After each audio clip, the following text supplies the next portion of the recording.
Okay, so this is Frank Salatis, and I'd like to thank you for joining this session about the 2020 seminars at sea, which will be leaving from Galveston, Texas, going to Cozumel on April 23rd through the 27th. It's actually a 4.5 day cruise, and it is a combination of things such as education and also some fun. So we're going to have a couple of minutes for each of the speakers that will be on the cruise to talk a little bit about their particular programs. And if you have any questions, there'll be time for questions at the end of each session, and also at the end of the webinar. If you have any questions about the purpose of the cruise, questions about the cruise itself, anything that goes on the cruise, what happens when you land in Cozumel, any other questions you might have, and also how to register or find out even more information about what's happening with the cruise. Okay, so let me just go forward and talk a little bit about what the cruise is. You'll notice that it says it is it's combining education and thought leadership. Basically, it is really designed for two things. One is to give project managers an opportunity to not only have a very professional session with well-known speakers on a variety of topics, but also to combine some enjoyment. The cruise involves setting sail on Thursday afternoon, approximately at 4 o'clock p.m. from Galveston, Texas, and there's a little bit of a safety demonstration that goes on the cruise. That Thursday evening, we have a little reception for people to get to know each other. Then on Friday, we run seminars basically the entire day from 8 in the morning until about 4 in the afternoon. And then there's a dinner that we set a specific time for dinner. We get the groups together for a lot of networking. After dinner, we actually set up some evening networking sessions that involve a particular topic in project management that's of interest, that's optional, which you can collect another PDU or two if you're a PMP or have a credential. Saturday at Cozumel, what happens there is that's a free day of excursions, or just taking it easy on the ship itself, or going into the towns and doing some shopping. It's pretty much up to you. It's an open day. We get back on the cruise ship approximately at 4 p.m. and the cruise ship makes announcements about all of that. We all meet for dinner again at the same time as the cruise returns back to Galveston. On Sunday, we have another full day of sessions from 8 a.m. until 4 p.m. And at the conclusion of that, what we do is we have a final reception, a little bit more networking, have some fun. I think they hand out some prizes, and we have some games and some dancing and some music, and it's a lot of fun. And then we actually return to Galveston approximately 8 a.m. on that Monday morning. Now, what we do is we focus our program to align with the PMI talent triangle, and we have presentations that are technical in nature, or leadership in nature, or strategic business management. And we provide information about the PDUs. You can get 16 to 18, even up to 20 PDUs, depending on the sessions that you choose to attend. So you have a great opportunity, a lot of opportunity to network with other people, and even to share your own insight during panel discussions and after dinner sessions that are more casual and informal, but also very informative. And that's pretty much what's happening with the cruise. It's a very unique experience in education and in fun. We kind of refer to it as an edu vacation. And it really, we invite people to bring their families, kind of turn it into part business through the seminars, and also part vacation. So that is the story. Here's some information about the cruise. And all this information will be sent out in various emails to different organizations and PMI chapters. The idea here is, if you focus on one thing, it says to upskill your project leadership capabilities, and that's a word that I picked up just recently, but it really says a lot about what the cruise is intended to do. The sessions are highly interactive workshops. that they're professionally done. And like I said, we focus on not only adding value and creating or improving or enhancing your leadership capabilities, but we also incorporate quite a bit of fun to make it a kind of a well-rounded experience. So we have flights that you can get into Hobby Airport just outside of Houston, or go right into the Houston Bush International Airport. And there's plenty of opportunities for transportation to and from the ship. And all that information can be provided by Sherry, who actually handles all of the transportation and cruise items. Okay. Today, our webinar includes myself, Frank Stellatis. I am hosting this webinar. We'll also close out the webinar, and it will introduce each of the speakers. Our A.J. Collier is the founder of the Seminars at Sea, which he founded, I believe it's 15 years ago, and they've had 15 successive cruises with a variety of different speakers. Then we have Joe Luttrell, we have Marilyn Brown, and then we have Mark Hale. So what I'm going to do is introduce each one of the speakers. They will spend a few minutes about their topic, and here's our agenda. So we're starting out with our cruise benefits and justification. Basically, just to let people know that it's not just a vacation, it's not just a cruise, it's actually a combination of education, learning a little bit more about the profession of project management, meeting with thought leaders, and it is actually a true bargain in terms of getting PDUs and getting some vacation time in there. AJ Collier is the person who actually created this thing many, many years ago. And he is unfortunately not with us at the moment. But in terms of cruise activities, I think I covered all those items. Webinars on Friday and Sunday. Saturday is an open day for your enjoyment, just to relax, or excursions, dinner meetings, receptions, and a closing time for making sure that people got a chance to meet each other and just share their experiences a little bit. So going forward with our agenda, and also trying to keep in tune with the timing that we have, I will be presenting a subject called positive leadership in project management. I had done this particular presentation for the Galveston, but the Clearlake Galveston chapter just recently on September 27th. And it's an interactive session that talks about the many aspects of leadership as a project manager, focusing on anything from managing your own particular leadership behaviors to helping other people to become better leaders, stronger leaders, and focusing on pretty much the positive aspects of leadership, looking for ways to motivate people, to understand emotional intelligence. And all of these are done through multiple exercises and interactive sessions. Each person that attends this particular session will also receive a book that I had written a few years back entitled Positive Leadership in Project Management as a takeaway, and some of the exercises will be based on that particular book. And I've been studying leadership for many, many years. I never proclaim myself to be an expert in leadership. I'm always in a learning mode. There's always something new that you can pick up. What we have today is I think leadership continues to evolve. What you'll find is, and through my research, which is an interesting fact, that over 400 books are published about leadership every year. Every year, 400 books about leadership.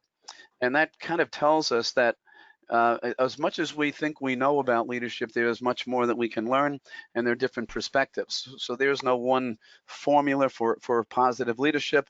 I will touch on several different aspects of leadership and then get input and insight from the attendees about what they believe leadership is, who strong leaders are, what makes a strong leader, and the difference between the characteristics of a leader and actual leadership. So those are the main things that I'll be talking about on the cruise.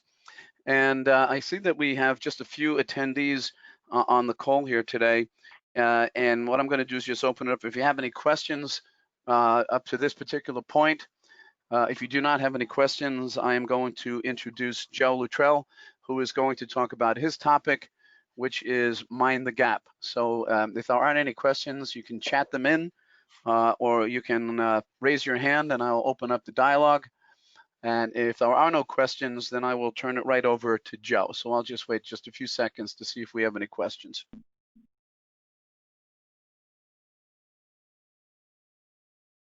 Okay, so in the interest of not using time on the line here, if you do have a question, certainly you have the opportunity to chat that question in using the question box at any given time. And with that, let me turn this over to Joe Luttrell. If you would give yourself a little bit of an introduction, Joe, and a few minutes to spend talking about your topic, Mind the Gap. So this is Joe Luttrell. Sure, thanks, Frank. I am Joe Luttrell. I'm the president of EQ Leadership Seminars. And about 10 years ago, I started a small business that focuses on understanding the neuroscience behind improving your leadership and improving your strategic decision making. I wrote a book and finished it up called Emotional Accountability: How to Transform Anxiety into Emotional Intelligence, like Washington, Lincoln, and Churchill. And that book sold out at the conference in 2017, actually a couple days in a row because I brought extra copies. And then I was able to present again this year this Mind the Gap strategy at the 2019 conference, and was able to sell the second edition, and then the book sold out again. So it seems to be something that gets quite a bit of traction. As Frank mentioned, leadership seems to be more of a very broad topic. Sometimes it's really hard to come down with specific repeatable principles to improve your leadership. But that's what I set out to do. You're using neuroscience, and the Mind the Gap strategy is a way to dial that in. So do I need to do anything to accept screen?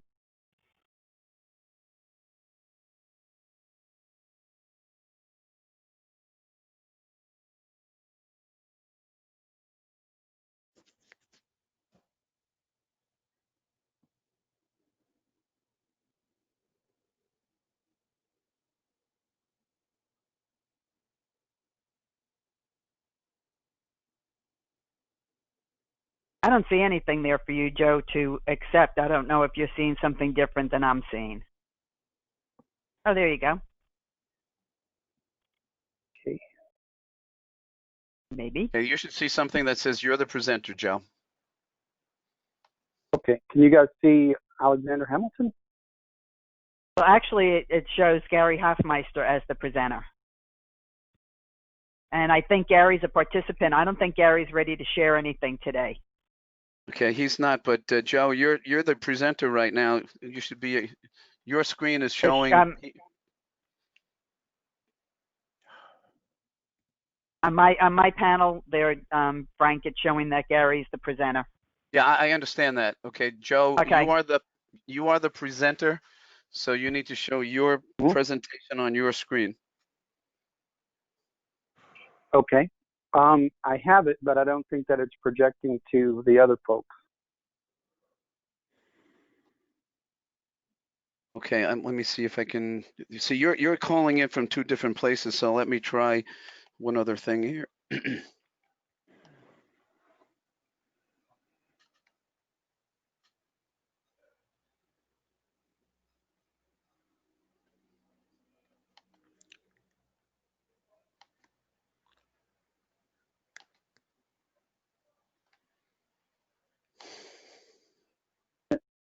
Yeah, I think that might have gotten it. Okay, I'm showing you as the presenter. Okay, now I've got you, Joe. I'm sorry about this, but I see you as panelist and presenter, but I'm seeing the name Gary Hofmeister come up. So I'm not sure why I'm seeing that, but is Gary on this call? I believe Gary's one of our guests attending the call. Let me try one more thing here.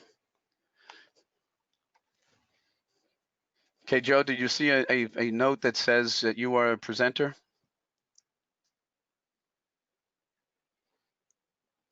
One second. Yes. Okay, I'm seeing that you're presenter Joseph Luttrell, so we now have the correct screen, so you can go ahead.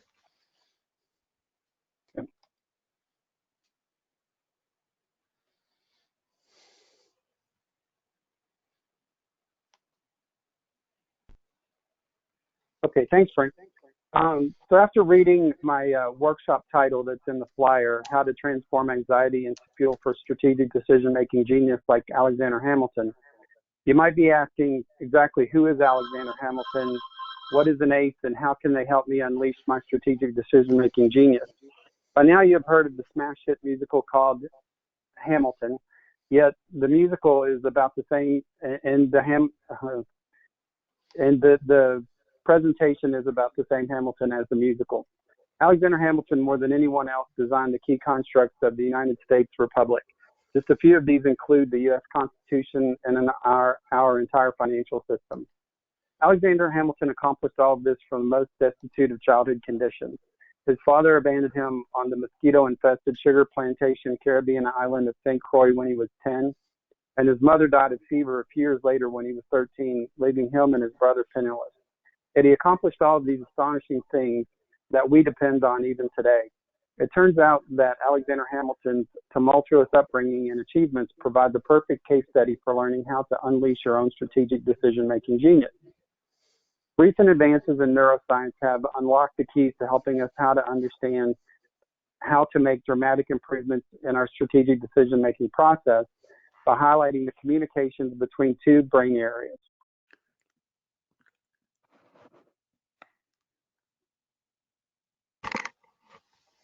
During times of the frontal cortex and the amygdala. The frontal cortex is the higher thinking part of the brain that orchestrates responses from the other brain areas. However, during times of high stress and crisis, our amygdalas, the lower thinking survival-oriented part of our brain, can take over and shut out our ability to think and act strategically.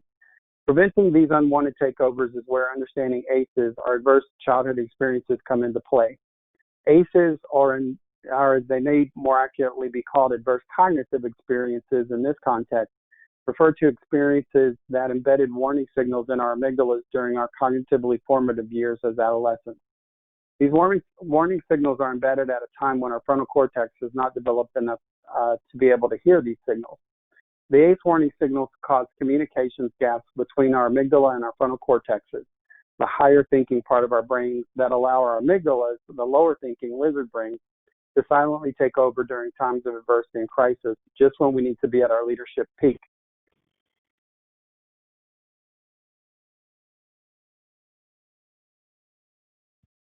Give me one second. So this highly interactive and theatrical presentation will equip you with the mind-to-gap strategy that you can use to recognize when your amygdala is compromising your strategic decision-making process. Using this strategy, you can identify these gaps and shore up your frontal cortex to establish full executive control of your intellect and your emotions to elevate your creative problem-solving ability at the time when you need it the most. I presented a 75-minute version of this workshop at the PMI Global Conference a few weeks ago.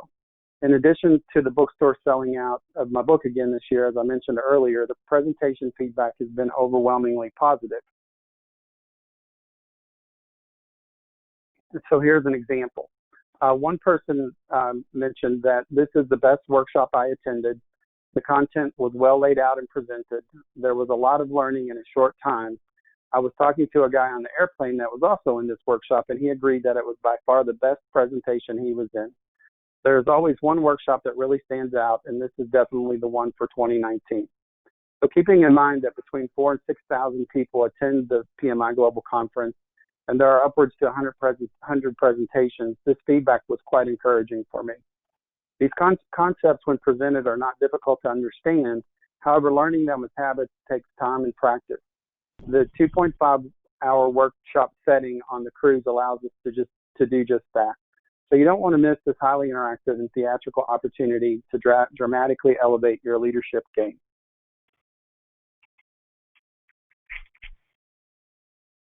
And that is what I have. Any questions? Okay, no, I'm looking to see if there are any questions from the folks that are on the call. What I will do though, those of you that are listening in on these presentations, the information about presentations, you have an opportunity to send a question in now, or you can wait until the end of the webinar and we can just have a joint panel discussion with the people who are actually going to be presenting on the cruise. So if I don't see any questions come up, what I will then do is I'm going to turn things over to Marilyn. And Marilyn, I'm going to ask you to do a quick introduction of yourself. And I will now switch over to make you the presenter. And well, will take a few seconds to do that, but I should be able to do that very quickly. And then make you the presenter. You should see a note that comes up that says you are now the presenter, and you can accept it. And you can now change and see your particular screen. So there it is. So Marilyn, take a few seconds. Introduce yourself and tell us about this seminar. If you're happy, tell your face about it. Exactly. Well, thank you very much, Frank, and thank you for those who have joined the call today. My name is Marilyn Brown. I am the female presenter on this cruise, it looks like, surrounded by a bunch of other guys, which is going to be exciting. And it is my first time presenting at Seminar at Sea, though not my first time presenting to project management groups. I live in Fort Lauderdale, Florida, so I work and support the local PMI group here. I work with a company called People Tech Coaching, and we work with organizations around leadership development, really changing culture within organizations. And many of our clients are project managers or the IT group, people who are really good about process and technology and skilled in the task they need to do, but often forgotten when it comes to leadership development. And as Frank mentioned, there's over 400 books a year, and I think if you Google leadership on Amazon, there's over 1 million different titles. So it just tells you that it's a very complicated subject.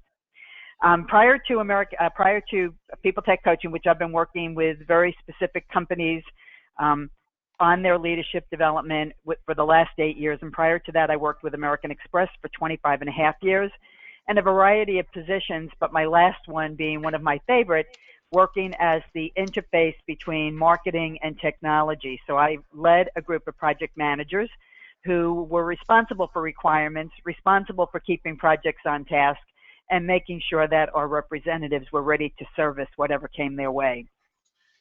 So this title of If You're Happy, Tell Your Face About It came to me after looking at a lot of people's 360-degree feedback. If you've ever had the opportunity to do that, you're getting feedback from your colleagues, your peers, your direct reports, your leader, and yourself. And this notion of enthusiasm kept coming up as an opportunity, and I'll talk more about that in a minute. But a few years ago, I had a friend in Toastmasters, and this guy was great. He gave fabulous speeches on different leadership competencies. He always had these fabulous visuals with, pie charts and flip charts, and really well done. And his speeches were very, very informative. The problem was he had a tendency to come across really seriously in his presentation. Even when he was excited about it, he seemed serious. And the serious approach actually left people feeling less excited about his topic than maybe they should have been. And so one day he shared a story, and he said his 4-year-old asked him a question, and his 4-year-old said, "Daddy, are you happy?" And my friend said, "Of course I'm happy." And his 4-year-old son said, "Well, Daddy, if you're happy, you should tell your face about it." Imagine that coming from a 4-year-old. His serious demeanor, even his son saw that he wasn't as excited as he could be. And the question I have for you is, are you excited about the work you're doing? And if you are, does it show? And do you work with people who swear they're happy about what they do, but just doesn't seem to come across in either their nonverbals or in their verbals? And so this project and this workshop is all about showing this emotion and showing enthusiasm. In the past, Project management was all about keeping track of timelines, right? Expenses, and you had these fabulous spreadsheets you kept. And the project manager was the person who followed up and worked to make sure everyone stayed on target to meet the project budget. Everyone stayed on target to meet deliverables. And often you had to deal with difficult business partners, many of who had competing priorities, making your job as a project manager more difficult. Some project managers in the past were known to be real taskmasters. Get this done. Is this finished yet? When are you going to have this finished? What's the holdup? Always having to follow up would make me, if I was in that role, look like the guy on the screen ready to pull my hair out. And this constant follow-up in the role that you played didn't necessarily endear you to your business partners. In fact, probably there were times that people would say, I would rather wrestle alligators than work with this person. But with the new methodologies that are coming forward in project management, the project manager is moving away from the taskmaster to being a more strategic business partner. And with that, your PDU credits and keeping track of projects and all the things that you learn in project management training, those are needed, but also this component of leadership. And at a recent PMI conference that they had down here in Fort Lauderdale, I had 100 top-level project managers in a room for an interview process and a panel interview. And I asked them, I said, so your organization is investing in you in terms of making sure that you're keeping your project management credentials. How many of them are actually investing in you for your soft skills, your leadership development? And only 2 people out of 100 raised their hand, which tells me that this is a huge gap, and I see it in my coaching every single day. Out of the 7 skills that have been identified for project managers going forward in 2020, 7 of them, there are 7 competencies, but 1 is around leadership. And I do a lot of research, and like Frank, I feel like I am just 1 book away from being fixed as a leader. I only need to read 1 more book and I'll be fine, but then there'll be another book that comes out. And in fact, every time we run our program at People Tech and I graduate a class from our program, my leader hands me another book on leadership. So I'm constantly learning. But the one I really like is this book from Wiley, and it's with the DISC products, if you're familiar with them, and it's called Work of Leaders.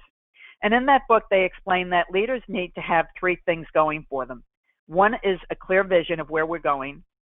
The second is alignment around that vision. And the third is execution on that vision. And with all of the groups I have done the assessment with, the Work of Leaders formal assessment, they score very high on vision and they score very high on execution, but they fall down around alignment, which means that we're doing it, but are we doing it together, and are we all on the same page? Under these different competencies of vision, alignment, and execution, there are sub-competencies. And the one that I'm going to be talking about in our workshop and that we'll be working on is showing enthusiasm. It's a topic that I'm not hearing anybody talk about right now. And imagine if I came in to do this webinar and I spoke in a monotone voice and told you this was going to be a really exciting cruise and you were going to have a good time and you just can't wait to go. You'd be pulling your hair out like this guy and you wouldn't be signing up for the cruise. So being enthusiastic, being encouraging is going to be key for project managers in the role as they go forward. So instead of people saying, I don't want to work with this guy, it's like wrestling alligators, he's hard to work with, he's difficult, he's demanding, he's too direct. What if they said, this person has a contagious sense of enthusiasm? What if this was something that was written in your performance evaluation? What if people were excited about working with you and in fact they asked for you on their projects? And what if everybody that worked with you said the project went really smoothly, everybody was engaged, everybody was accountable, everybody did what they were supposed to do because you were able to keep them on target with enthusiasm and encouragement? What if you were identified as the go-to person because of the great depth and breadth of knowledge that you all have of the organization after working on so many projects, and people see you as approachable? And so when we think about enthusiasm, I always get from project managers and people in IT, MB, I'm just like not a rah-rah kind of person, okay? I can't get up on the desk with like the pom-poms and get people excited. Well, I'm not asking you to do that. But some things that we can do to show enthusiasm are simply smiling and saying hello, not getting sidelined by setbacks, being optimistic, recognizing accomplishment, and continuing to encourage. And the reason I think that this is such a problem in the workplace today is when I look at those 360 feedbacks that I do, and I've done over 220 of them over the last 8 years, only 4% had showing enthusiasm as a strength competency. 24% had showing enthusiasm as an area for development, and 70% are somewhere in the middle. Work's too hard to not be excited about it. Work is difficult enough with the competing priorities and being asked to do more with less. And so encouragement is really important. Enthusiasm is important, and it's something that the role of the project manager needs to embrace going forward. So in this workshop, you'll learn what it means to be enthusiastic. You'll learn some skills to be more enthusiastic if it's not natural for you. We'll have tips and tools. It will be interactive. We'll have fun doing it. And we will open up that window of self-awareness. And so what I'm hearing on this cruise, Frank's going to start the day probably by opening your self-awareness, and we're just going to keep drilling down throughout the weekend so that when you walk off of that ship, you know more about yourself, and not only about yourself, but how to shift your approach to now connect more effectively with everybody else that you come in contact with. If you have any questions, please let me know. And if not, I hope to see you on the cruise. Okay, Marilyn, thank you very much. Actually, you mentioned a number of different things here that before I bring Mark on to say a few words about his session, the quote from the 4-year-old, "Are you happy?" Well, you might want to tell your face about it. That's actually pretty brilliant. That reminded me of a 5-year-old when asked what the definition of leadership was. And this 5-year-old said, well, leadership is like follow the leader. You follow someone around until they do something really stupid, and then you go follow someone else. So I thought that was pretty brilliant in itself. Other things, one is that this concept, this idea of, tell your face about it if you're happy, seems to have some relationship to emotional intelligence, and there needs to be some sensitivity to the fact that if you are happy or enthusiastic about it, you got to make sure that you see that other people see that in your face. And I wrote down, and we'll probably use this going forward, the contagious sense of enthusiasm, which is going to be critical as a leader. Now, before I bring Mark on, one more thing. I had a discussion with 5 interns in a company that I was doing some work with, and I had this discussion with them yesterday. And one of the interns said that, they didn't prepare me for what I am experiencing in the actual work environment. So my question to you before we turn it over to Mark is, in your session, will you be able to address some of the things that millennials, the 25 and 30-year-olds and the new graduates out of college are going to experience in the real world from a young leader's perspective? Mm-hmm. Absolutely. I can make sure we cover that. And it's not even just the millennials. It's, we're seeing the same thing with people who have been project managers for quite a long time.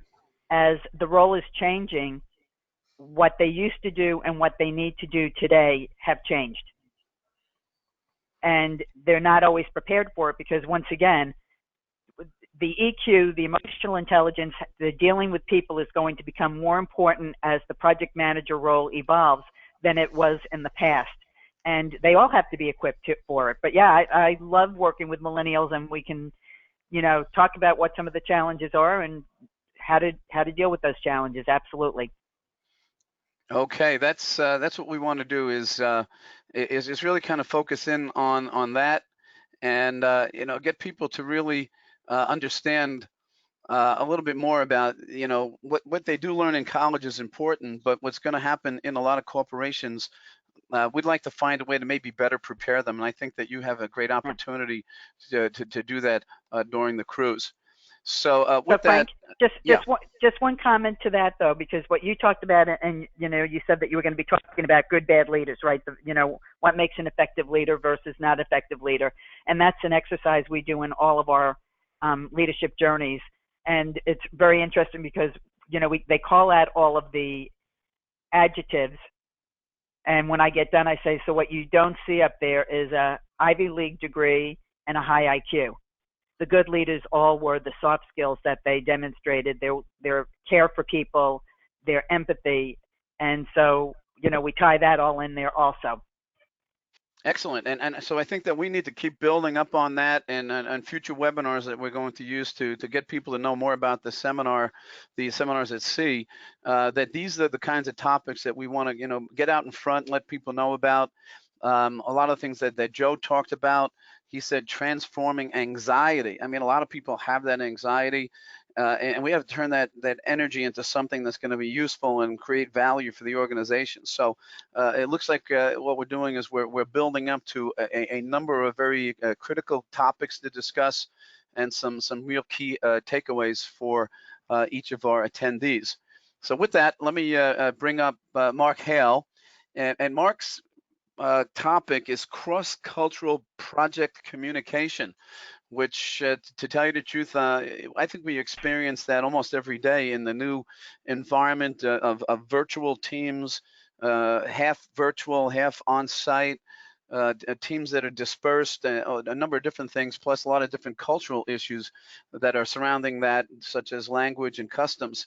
So Mark, I would like to just have you say a few words about your presentation.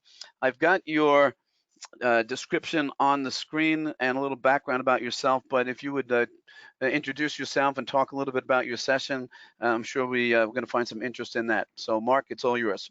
Yes, hi. Yeah, I'm Mark Hale, and I am a consultant. I've been one for about 20 years. Prior to that, I was in corporate America running projects. I've been running projects since 1972. And in my activities overseas, and I've worked in, last time I counted, it was 41 different countries I've run projects.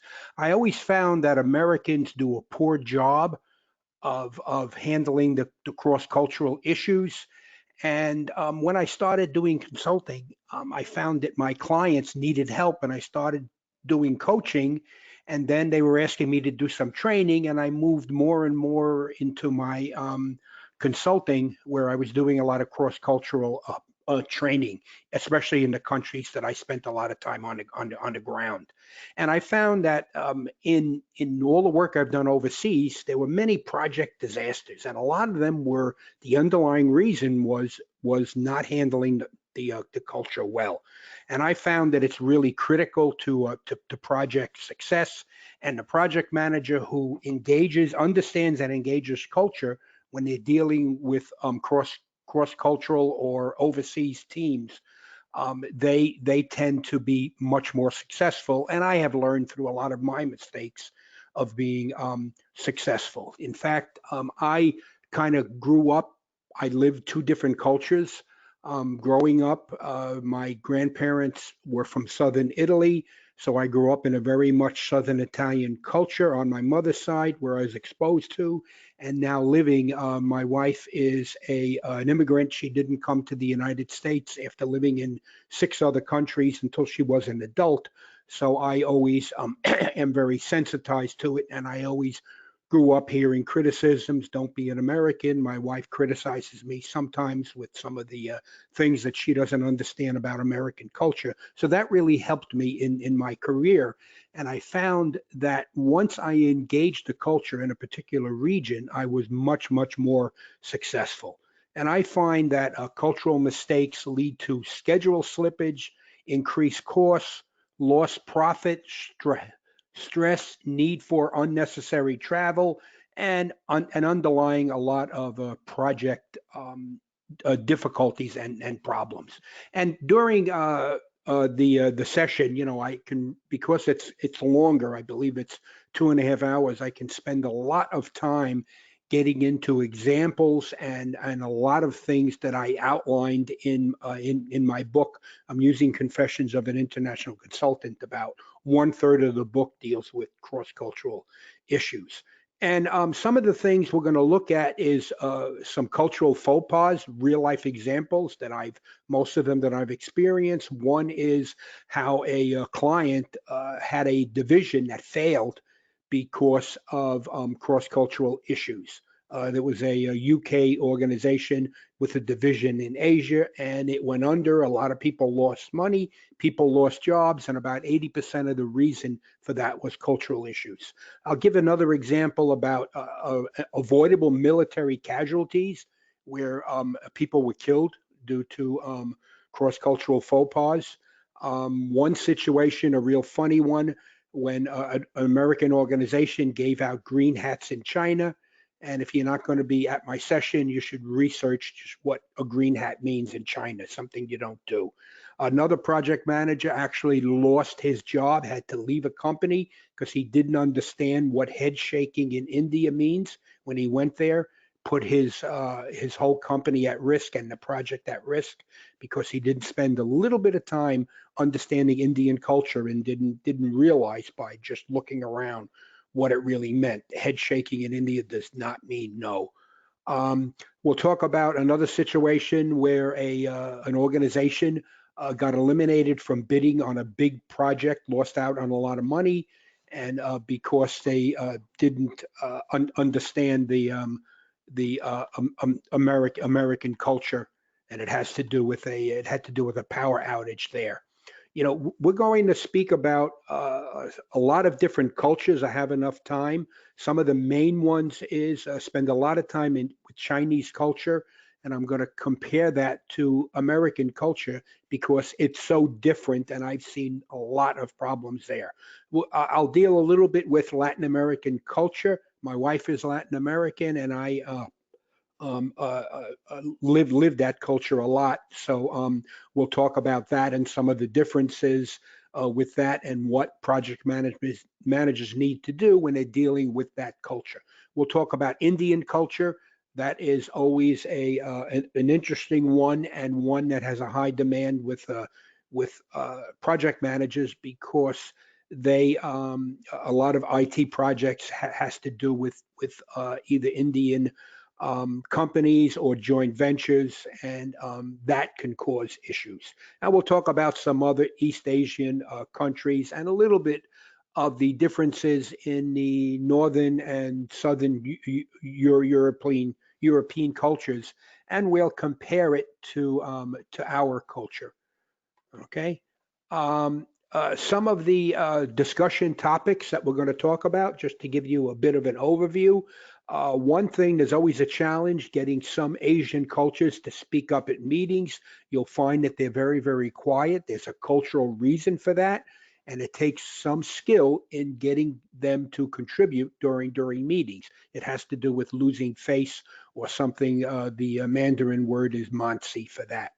We'll talk about why in some areas, especially in low-cost regions, why you won't hear the word no. In fact, I'm told that in Mandarin, there's no real equivalent term for the word no, and you'll never hear no. And what you'll hear is yes, almost yes to everything. And a yes answer in some cultures, especially China, can mean as little as yes, I know your larynx is vibrating and sounds coming out of your mouth and nothing else. It doesn't mean the same thing as agreement. Yes, I can do it. And yes, I understand. So that is always a problem. A lot of foreigners go away from East Asia and they hear yes, they think they have agreement, they think things can be done, and then things do not happen, and the poor project manager has to deal with that situation. We'll talk about some other things about understanding the Americans and why we're so insular. Really, Americans are poor at cross-cultural issues because we're kind of insular. We really don't open ourselves up to other cultures, and that causes a problem. In fact, foreigners have an advantage when dealing with us because they understand American culture. We export our cultures in movies, in music, in television. Any country I've been in, all the different countries, I always see American American culture out there in the media. So it's there. So they know it, we don't know it, and sometimes even foreigners get a distorted a view of our culture because that's the way they understand it. We'll talk about why in some cultures, when you don't get a response, it's not that they don't care or don't want to respond. There's a reason for that, and it usually is a response, and it tells you something. And a lot of us Americans don't realize that. We'll talk a little bit about Latin Americans and their view on time and why things take longer to get things done there, to help them understand it. And an important thing, a lot of nonverbal gestures and cues that that that us Americans do. Some things can be actually uh, offensive in other areas. So us Americans, when we travel, we need to be careful. The thumbs up response in some cultures is a very offensive gesture. The okay sign in Brazil, you do not want to ever do, especially around a woman. You're going to get probably your face slapped if you're a man and you do that, or even if you're a woman. So, some of the things that we're going to discuss and dive into is handling multinational project meetings, just how to handle them and how to make sure that everybody is contributing. That's a real challenge for the project manager. We'll talk about communication strategies, some of the things that we need to keep in mind when we communicate with people where English isn't their first languages, and some of other things relative to avoiding faux pas.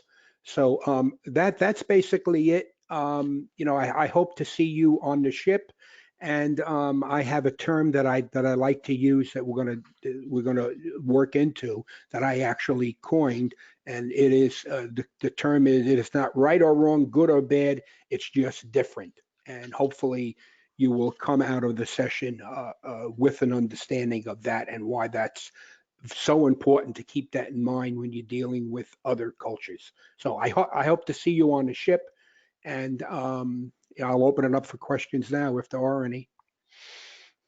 Okay, Mark, thank you very much for that's a lot of information. I am familiar with a number of different things that you talked about, the head shaking in India, some of the cultural sensitivities down in Brazil, especially that OK symbol.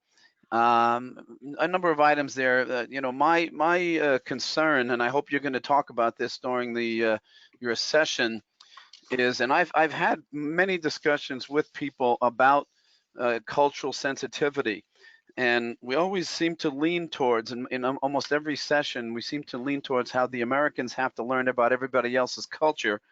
And I'm recently getting a lot of pushback saying, well, wait a minute, how come we always have to basically bend to someone else's culture? Why can't they accept our culture, and why can't we meet in the middle? And I've heard people say things like, well, you don't be so American, and you mentioned that a little bit earlier. So I think that what we have to do is we're going to have to be a little bit more sensitive to the fact that this is a global economy, that there is no one culture that anybody should focus on, that everybody's going to have to adjust to everybody else's culture if we're going to be truly global. But we do need to understand the differences and find ways to make sure that we're not doing things to offend other people. But I think other cultures also in turn need to understand that the American culture is not necessarily a bad culture, and that their culture is not necessarily a good culture, but there are goods and bads in all. And I hope that you're going to address that. Yes, that is definitely part of it. I spend a lot of time on that in these sessions. And again, I'll bring it up to the quote that I love to use. It's not right or wrong, good or bad. It's just different. And Okay, everybody so needs to understand that. yeah, so it sounds like your session is going to be packed full of really useful items that are real takeaways and will sensitize people to this this very much, global environment that most project managers are living in.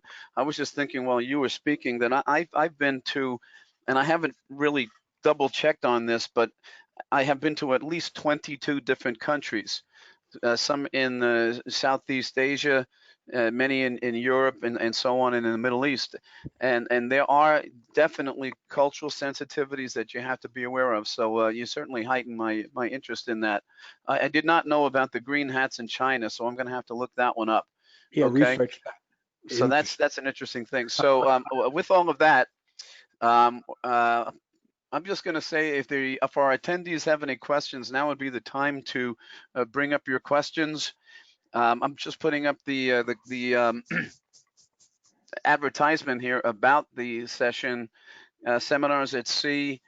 To book travel or to get more information, you can go to Sherry at HoustonTravelZone.com, and there will be more information being sent out via LinkedIn, Facebook. Information will be sent to PMI chapters and to different companies looking for people that might be interested in attending the session. And I want to emphasize that the Seminars at Sea is a combination of education and some fun at very, very reasonable prices. It's very reasonable, and you do get 2 full days of seminars, plus the opportunity to network in the evening. You can get somewhere between 16 and 20 PDUs. You'll be attending interactive sessions with people from a lot of different places. We've had people from Alaska, people from China, and so on. Julian is asking the question, is the estimated PDU 16? Well, that is if you attend all sessions, that's the minimum that you will get is 16 PDUs. But if you attend the other sessions, the after dinner sessions, which sometimes run for 2 hours, we usually have dinner, depending on the cruise schedule, but we usually have dinner around 6 o'clock. And then we find a meeting place like the library or an unused room within the ship that we can congregate. And we have informal discussions over adult beverages. And we sometimes have a facilitator to kind of, guide the session. So let's say that 16 is your target, but there are opportunities for more. We also have, and you'll see more as we plan the cruise, that what we have also done is that we have arranged for people to meet during lunch with a speaker. For instance, we might say, okay, Joe Luttrell is the featured speaker for lunch on Friday, or we might have 2 speakers, maybe Marilyn and Joe. And what you can do is arrange to reserve a seat at a lunch and continue the discussion over lunch for an additional PDU. So these are things that can be worked out, but the simple answer to the question would be that you can get at least 16 plus on the cruise. And we track the attendance, and then we give you the information to claim your PDUs at PMI's website. So yeah, there's a lot of opportunity there. So just kind of keep that in mind. And if you have other people interested in the cruise, certainly pass that information on to them. Okay, so it is April 23 to 27. This, I believe, is the 15th cruise, and we have a great lineup of speakers. And as you can hear, as you've heard from the introductory parts of all of these, that it's going to make for a very interesting time. It is thought leadership. It is sharing of knowledge. It's networking. It's a little bit of fun. And we're looking forward to getting as many people on board as we possibly can to have a great session. So are there any other questions that need to be answered at this time? If not, those of you that did sign up for it, we have your email. We'll just send you additional information. What we do is we ask you to pass that information on to your colleagues, your friends, your family, and business associates, and let them at least be aware that this is coming, and there's plenty of time to plan for it and to contact Sherry if you need more information about Seminars at Sea. And we will be scheduling a few more webinars as we promote the program and give you more and more information about what is going to happen. So thank you for attending. Thanks to Joe, Marilyn, and Mark for joining us here today. And hope to see you soon. So I don't see any other questions. So we're going to say thank you very much, and we'll end the webinar and be on the lookout for more webinars and more information about the cruise yet to come. So thank you very much.